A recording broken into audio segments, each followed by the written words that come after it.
Okay. Good evening, everybody. Hi. Thank you for joining. Okay, we're going to begin tonight with Nechemia. The past 2 weeks, we have started to kind of enter this time period of Shivat Zion, the return to Zion after the destruction of the first Beit HaMikdash, when the Jews start to return, and we return in different rounds, different aliyot. And the Jews slowly trickle back, as we know that they didn't return in their full numbers and in the full force. And the second Beit HaMikdash reflected that it wasn't as great and as grand as the first Beit HaMikdash was. And we spoke about Ezra and the different struggles that he encountered, the challenges that he faced, the intermarriage, the disarray of the Beit HaMikdash, the religious state of the people. And tonight we are going to discuss Nechemia. And it's interesting to kind of have Ezra in mind as well when we speak about Nechemia.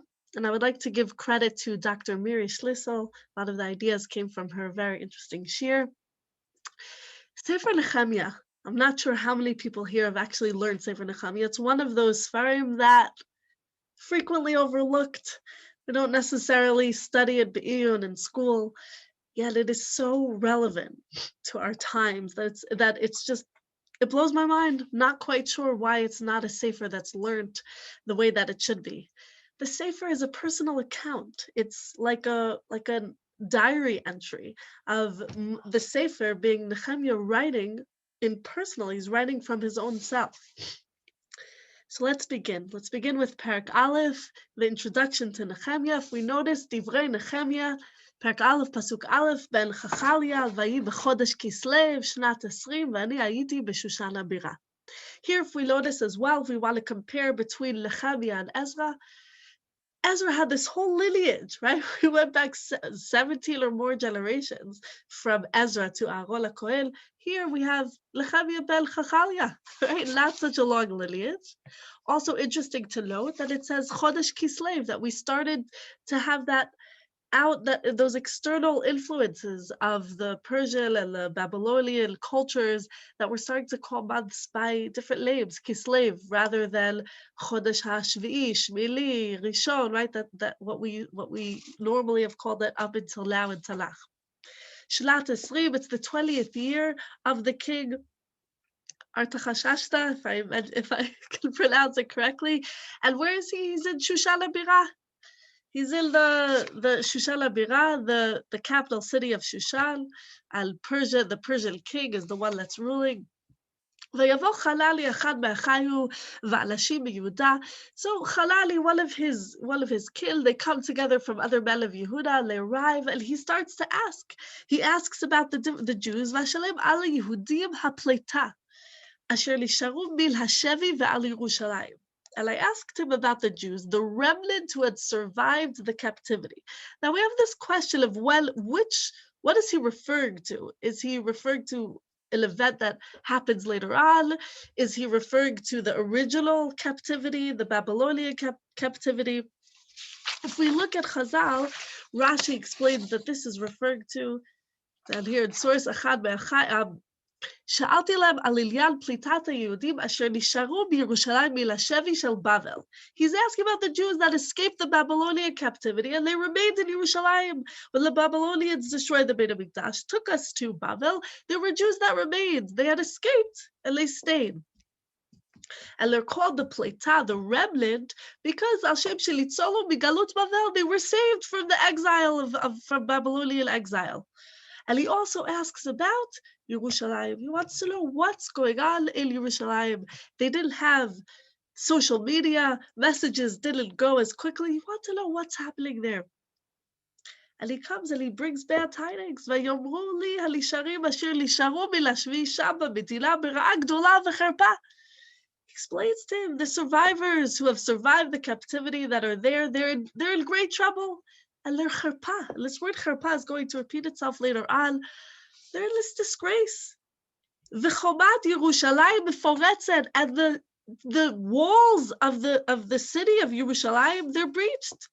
and their gates are destroyed by fire. Now the chomot of Yerushalayim, the walls of Yerushalayim, when it says that it's breached, it's that they had to be destroyed. Their stones, they had to be destroyed, whereas the gates were made from wood, they had to be burnt. If we scroll down to Ralbag, and he explains again to understand the context of this timing, that what is he referring to here? With this description of the destruction of the walls of Yerushalayim, this is referring to the time of the destruction of the first Beit HaMikdash, because there had not yet been a wall that was built. They still had not had that permission. They only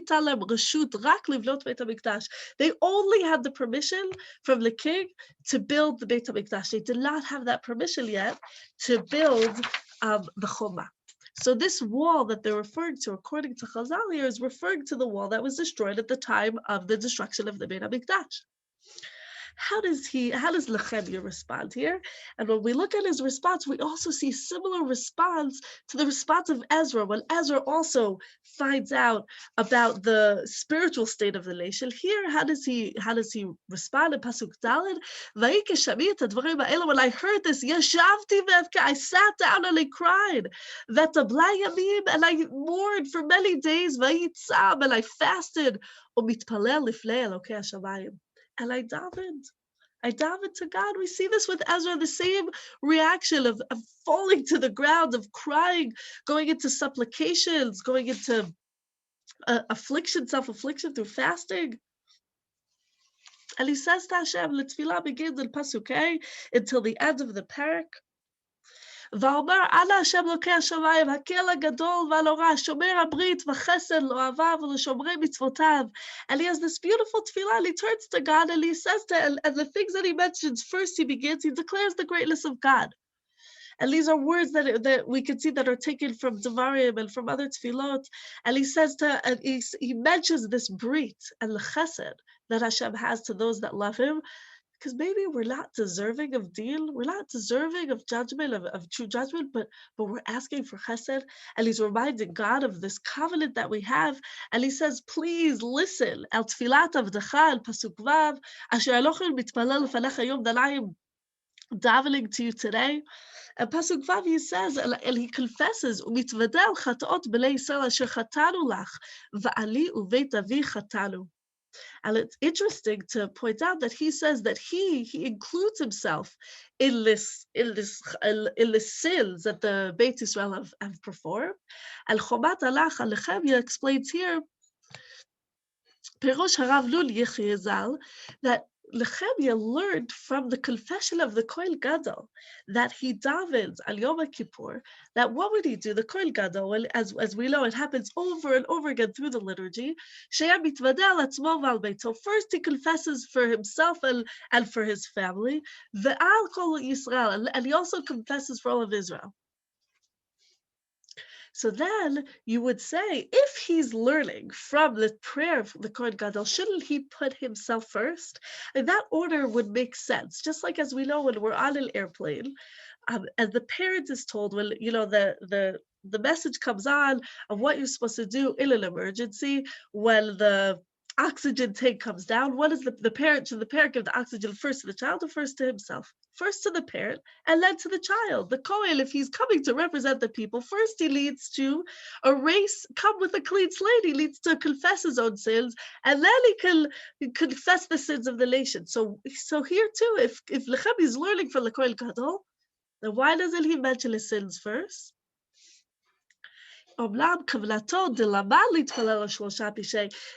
kavanah here of Harav Lul Yechia is that he learned to daven for these three sins, for the sins of himself, of his family, and for Am Yisrael, just like the Kohen Gadol. Ach lo ratza lomar k'lashon haKohen Gadol l'harot she'eno machzik atzmo leKohen Gadol. Because he doesn't want to say it, right? He learned from him to daven for these three count factors, but he doesn't want to say it in the same order, the same language as the Kohen Gadol, because he wants to show that he doesn't see himself as the Kohen Gadol. And here we see that anava, that humility of Nechemia through this perush of the Chomat Alach. Okay, we're going back up into the psukim, into this tefillah. And he explains, he goes on, "V'lo shamarnu et hamitzvot v'et hachukim v'et hamishpatim." We didn't keep the mitzvot. But please, God, Zacharla, remember that what you told Moshe, that we are going to sin. Ali afitot chabamim, I'm going to disperse you into the other nations. Aval v'shavtem elai, but you're going to return to me. Ushmarta mitzvotai v'asita motem. And if you're spread across all the parts of the different world of the world, misham akabtzem, from all the different corners of the world, I will gather you. Vaviotim alamakom asher bacharti l'shakel et shmisham. And I will bring you back to the place where I chose to rest my shechina, to the Beit HaMikdash, to Yerushalayim. So what Nechemia is explaining, Hashem, remember, yes, you said you would disperse us. That part already happened. But you also said that you were going to return us. And that's what's happening now. And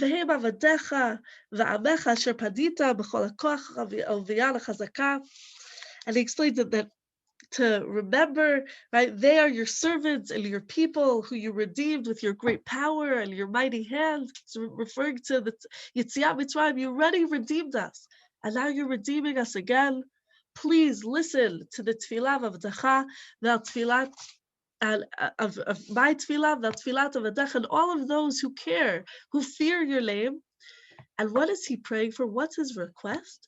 והצליח עלה לעבדך היום ותלהו לרחמים לפני האיש הזה, ואני הייתי משקה למלך. Really interesting language here, that he says, let me be successful and have mercy, rachamim, be channeled to me through האיש הזה, this man. Who is this man? ואני הייתי משקה למלך, and I was a butler to the king. Wow, what is going on here, right? Which man is he referring to? V'ma hakesher? What is the connection here that he's referring to the fact that he was a butler? Why is that something that he needs to mention? So here, interestingly, his role, the Ish Hazeh is referring to the Persian king, this Melech Basar Vadam, of flesh and blood, the king that he gives wine to. And why is he mentioning his role? Because his role was crucial to his request of God. His role as the one that brings the wine to the king, that's his cupbearer, this is an extremely significant role. This is a role of trust.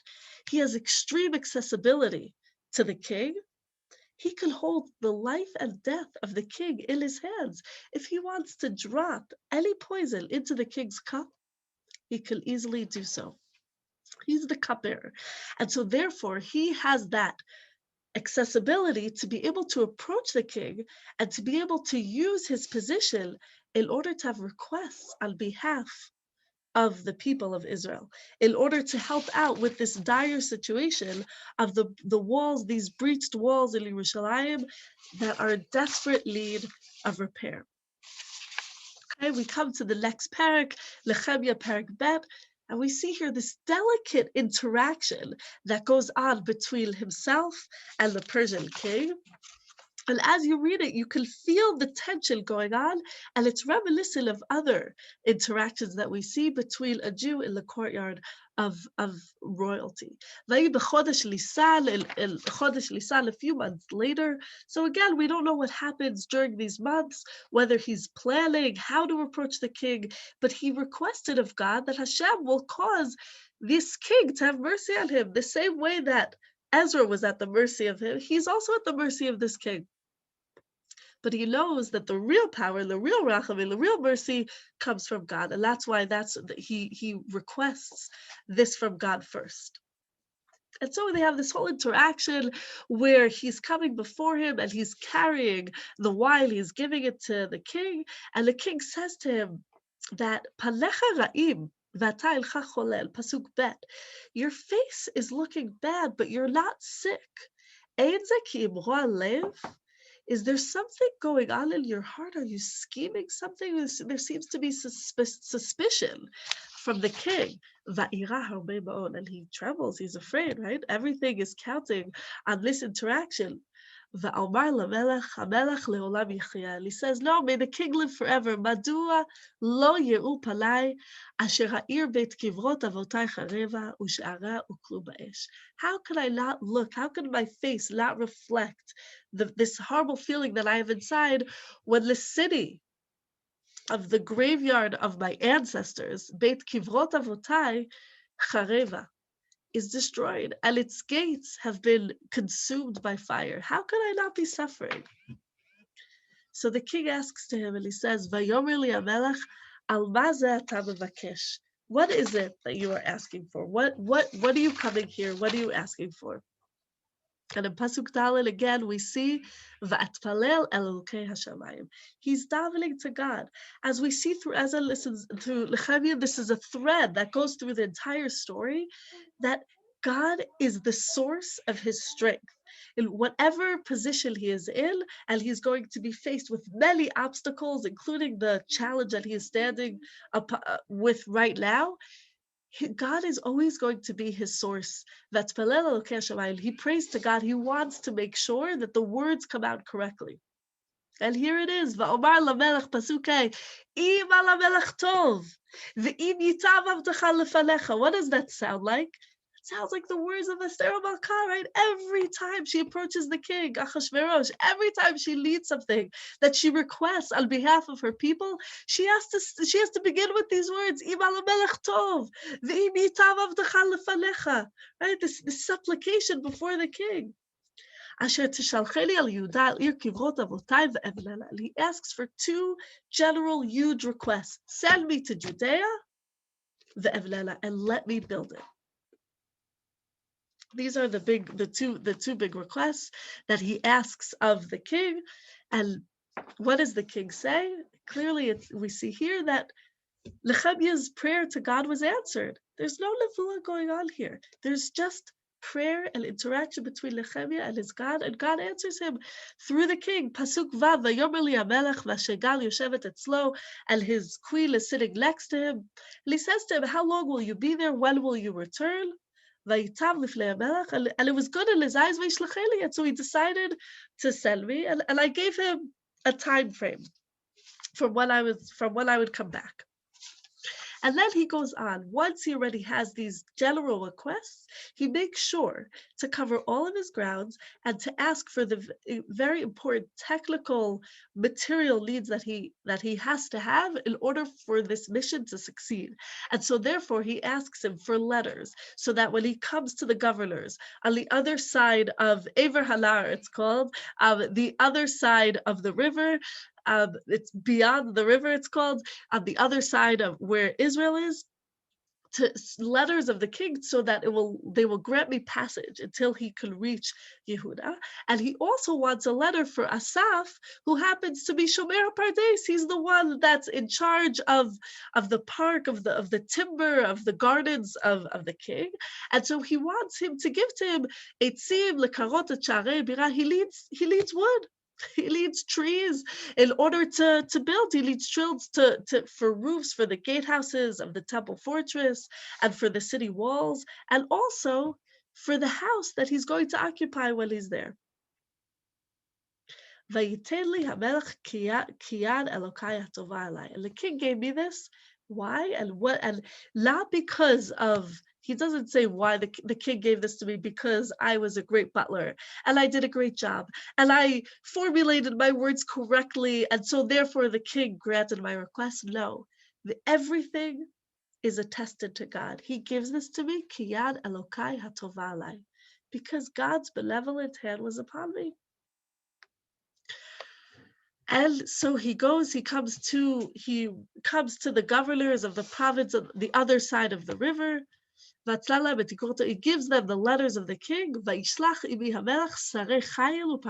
king also sends him army officers and cavalry in order to protect him, which is interesting as well when we compare this and contrast it to Ezra, who goes without any of the king's officers or the cavalry to protect him, but he's living on a prayer, right? Just interesting to note the way that the two different men operate. when requesting from the king. Okay, so he comes, he arrives in Yerushalayim, and he comes here with a mission that he wants to build the walls of Yerushalayim. So how does he begin? How does this whole mission start? What is the first step that he takes? If we see in Parak Bet, Pasuk Yud Bet, Vakum Laila, Ali ve'anashim me'at imi, he goes out at the night time. A few men are with him. V'lo higadati la'adam, I didn't tell anybody. What my God had put into my heart to do for Yerushalayim. Again, everything is attested to God. Also, he's not here with a lot of animals except for the one animal that he's riding upon. And so what's going on here? Rashi is explaining that when he says that he doesn't take any animals with him, he explains, I only went out with a few people, and they didn't ride the horses. I was the only one that rode my horse because we wanted to leave the city in secret without anyone knowing. It needed to be completely quiet. And Rashi says something very interesting. והים הלכו לשבור ולהפיל חומות העיר בלילה, ולהרבות פרצותיה למעלה בני העיר למחר, להוטים ומסכימים בעצה אחת עם נחמיה לבנות חומות העיר. They went out to actually break and bring down the wall even more to add to its breaches in the wall, so that on the next day the people would be much more passionate and eager to agree to Nechemia when he tries to recruit them to build the walls of the city. And Rashi says that's what it seems here from the psukim.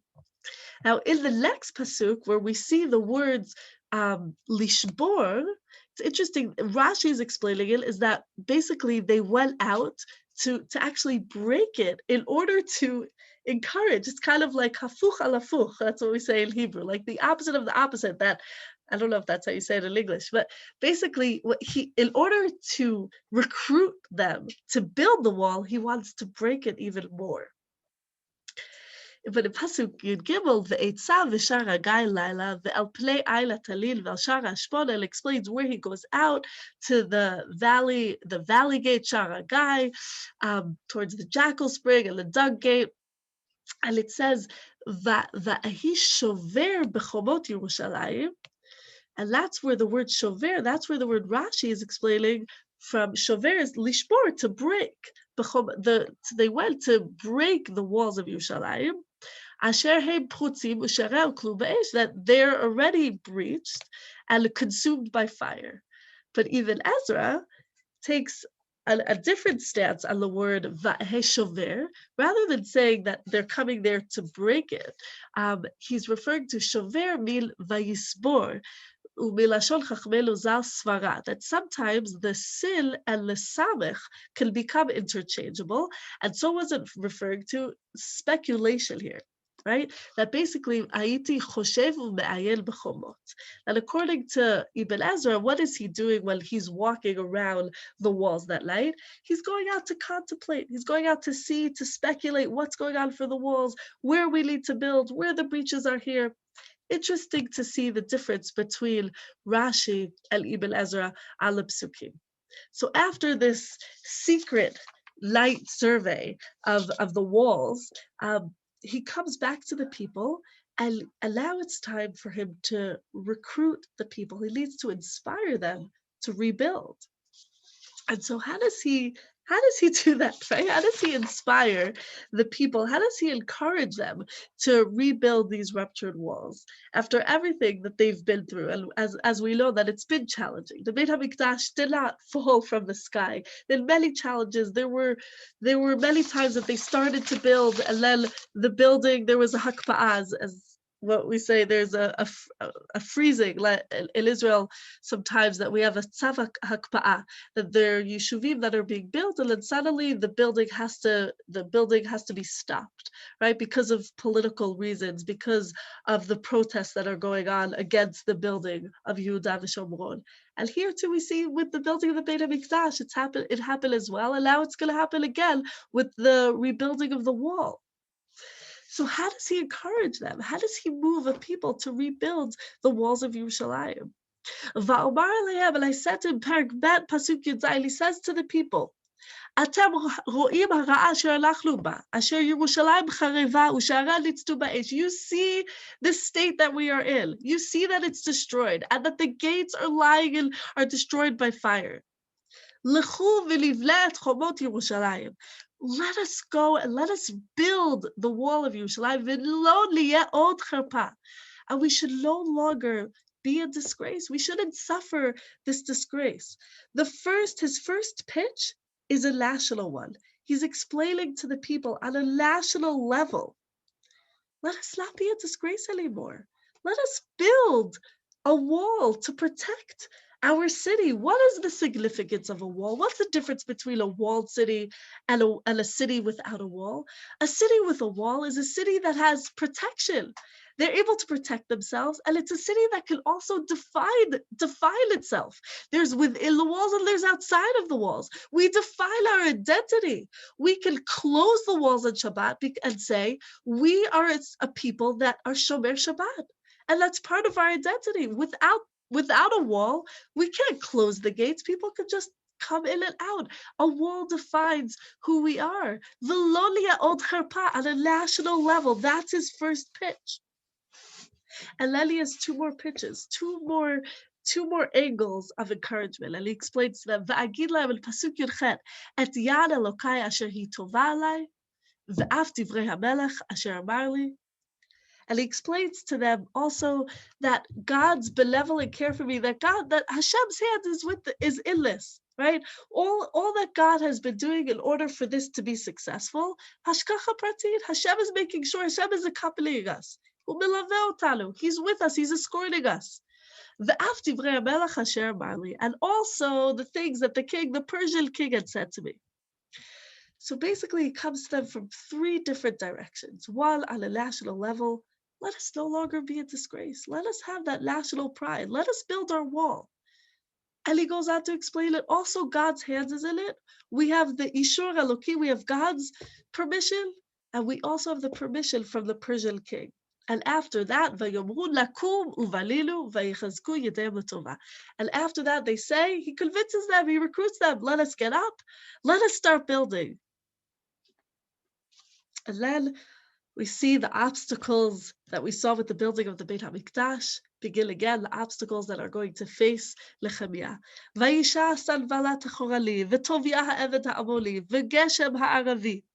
Okay, three different areas, three different people in positions of power, Sanballat, Tovia, and Geshem. They start to vayal igulanu, right? And they start to mock us, and they start to vayivzu alenu, and to scorn us, and they say to us, what are you doing? Are you rebelling against the king? Right? They come with a claim that's completely refutable claim, right? Because they did have the permission of the king, and yet they still come and they still are mocking and still are saying, you're building a wall here so that you can become a strong, fortified nation, a fortified city, and then once you're fortified, you'll be able to rebel against the king.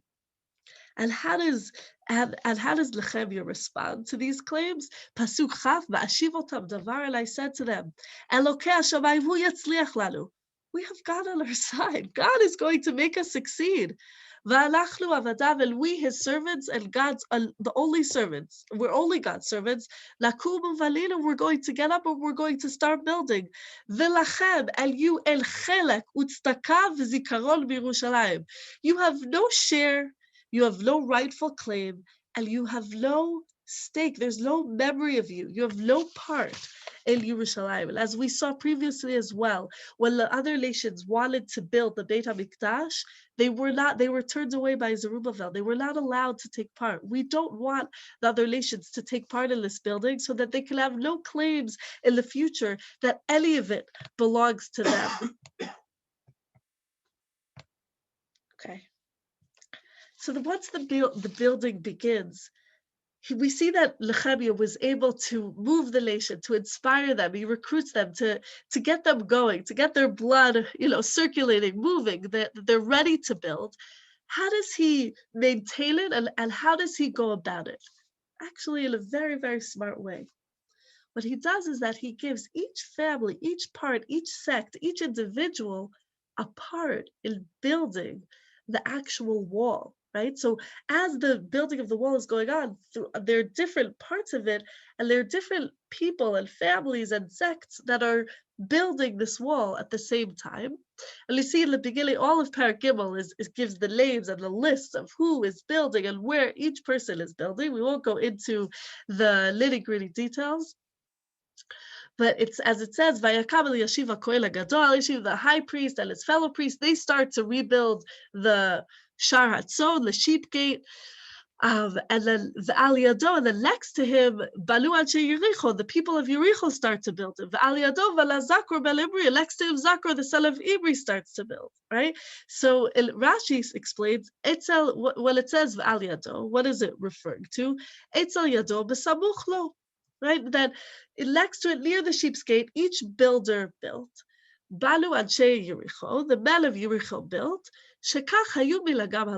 But basically their custom was that these people, they would build their section of the wall of the city until that part of the city that they were responsible for came to its fruition, they completed it, and then the others would build next to the first construction. And such was their custom, one after another, until the entire wall was built. In order to encourage this building, every person was encouraged to take a part.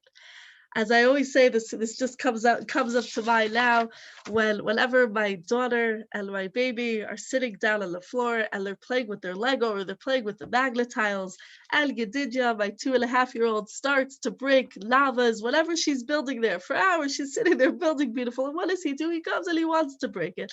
I say to Lava, listen, the only way for him to stop breaking it, right? Because I can't take him away every second. I can't remove him from the situation every second. The only way, give him a job, give him a task, let him help you build it. That's the only way that he's going to stop breaking it.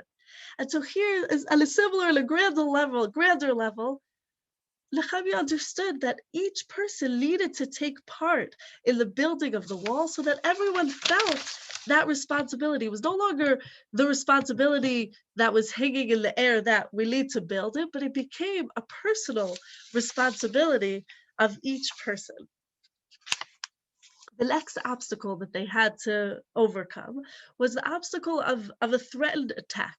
Okay, and so Vayhi Pasuk in Nechemia Perek Dalet, right,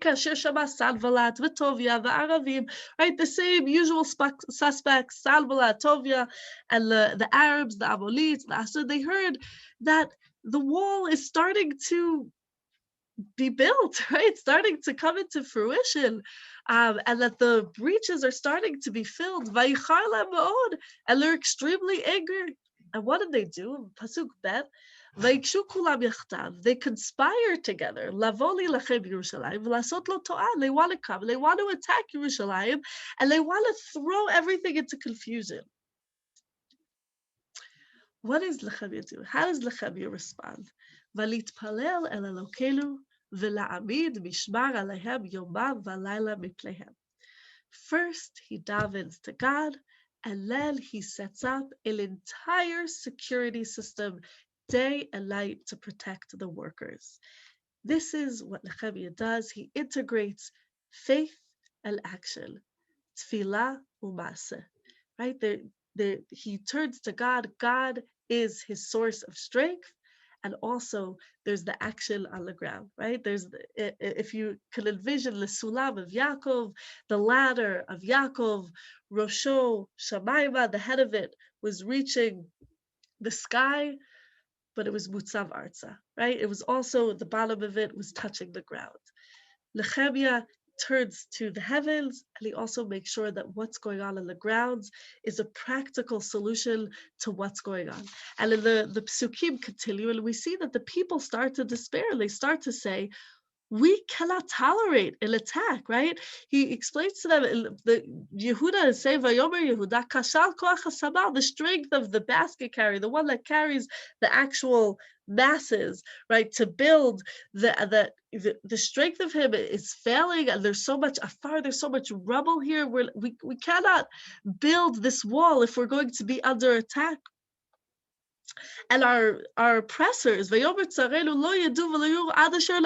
we're there, our foes are saying before they know we're here, we're going to attack them and put a stop to their work. We don't even know when it's going to happen. We don't even know when they're going to attack. So Ezra does in Pasuk Zayin, Va'amil b'tachtiyot l'makom me'achorei l'choma, he stations on the lower levels of the place, behind the walls, on the bare rock, he stations the people by families with their swords, their lances, and their bows. Va'era va'akum va'omar el achorim ve'el askalim ve'el yeter ha'am.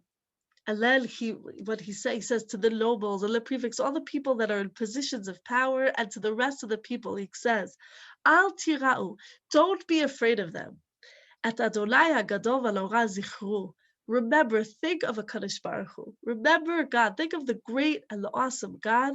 V'yilachamu alachechem belechem uvlotechem leshechem uvatechem. Fight for your brothers, your sons, your daughters, your wives, your homes.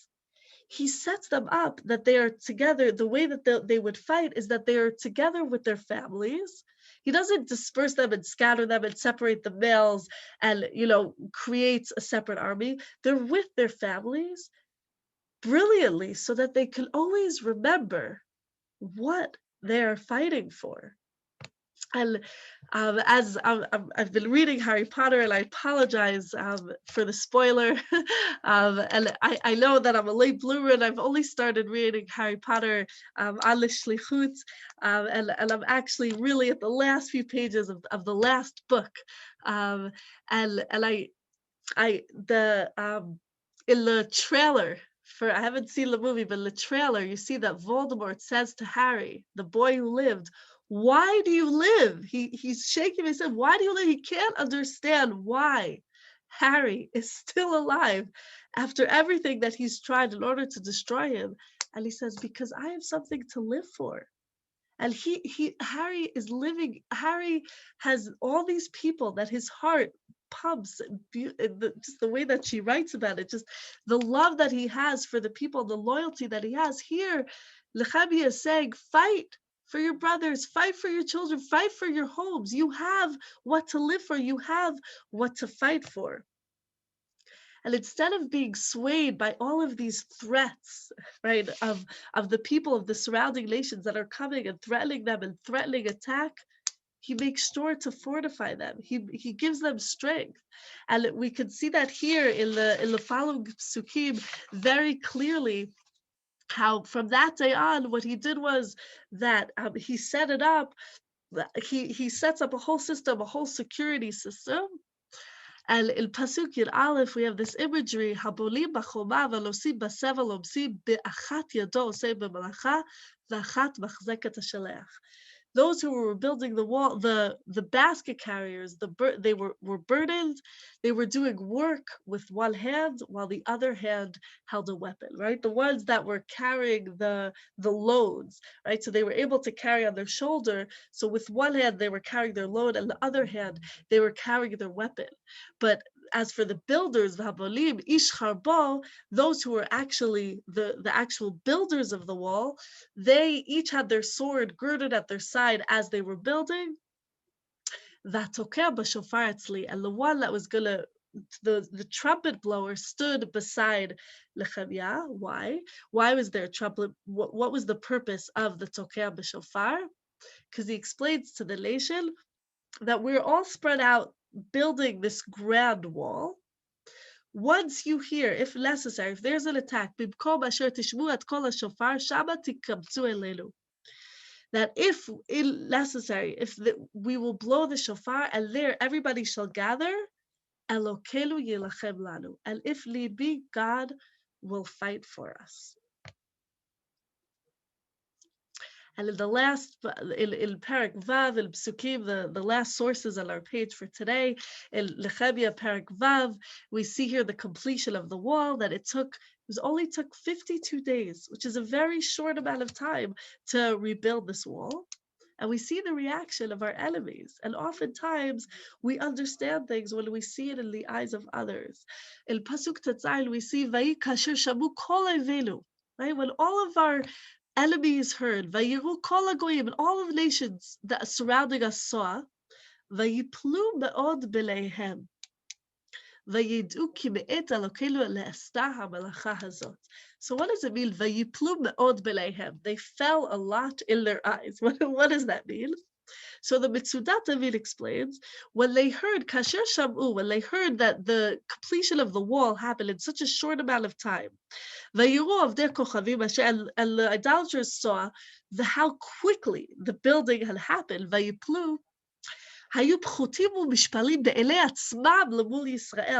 were lessened, they were lowly in their own eyes, as opposed to Israel, right? Israel was the ones in this lowly, poorly state, and suddenly we come out with this strength.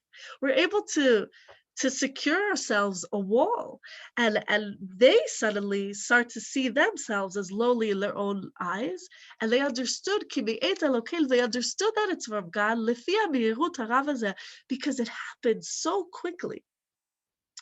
And also, as Malvin further explains that they saw that they understood that this was through Hashkachat Hashem, was through God's intervention, and that's why it took so short. And they were not able to stop the melacha, to stop them from actually working, right? And so therefore they understood, and other mefarshim see this word as vayiplu, interestingly, not as from the word lafal, to fall, that they fell in their own eyes, but from the word pele, wonder, pli'ah, it was a wonder in their eyes, right?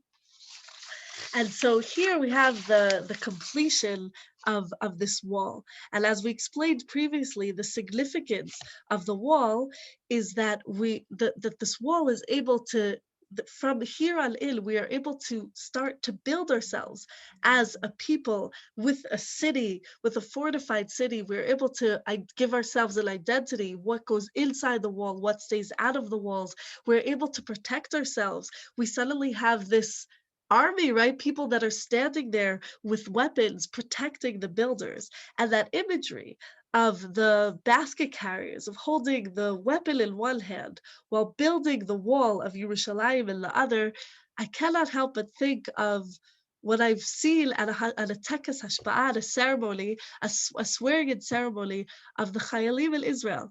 I don't know if anyone here, I'm assuming people here have been to one of those ceremonies, very emotional. I actually had the zchut to be at the tekes hashpa'ah of my husband when we were dating at the time. And the chayalim, each chayal at their hashpa'ah, they receive a weapon in one hand and a talach in the other hand.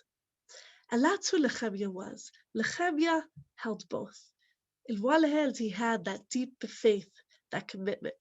And the other hand, he had those actions, right? Either it was the leshek, or the letters that he needed from the king, or the cavalry, or the timber, whatever it was, he held in both hands the makor, the source, the root of his strength was from his emunah, was from his connection with the Kadosh Baruch Hu, and that gave him the strength to be able to go out and to hold the leshek, to hold the weapon, which was either through the building or through the physical leshek. And oftentimes we feel that there's this need to choose between the weapon and the talach. But what we can understand, what Nechemia teaches us, especially in our times, that they aren't mutually exclusive, that we can integrate that that when we are at that tekes hashpa'ah, that when we live our daily lives, that we can integrate the world of Abulah, Kadosh Baruch Hu, and the world of Ma'aseh, and the world of action, and that they aren't mutually exclusive, but we can integrate it. And so, therefore, as Dr. Miri Schlissel was claiming that this Sefer is so relevant to our days when we have, once again, in Shivat Zion, we have returned to a modern state of Israel. We are facing the same challenges that they were facing in those days, the attacks, the people that protest from us building. And we need to follow in those footsteps of Nechemia, who is able to fortify the city, who is able to fill the holes in the wall, to build a complete wall to protect Yerushalayim and to protect the faith of Yerushalayim, to protect not just our physical existence, but the ruach of Yerushalayim by having that emunah and maaseh integrated into one. Thank you.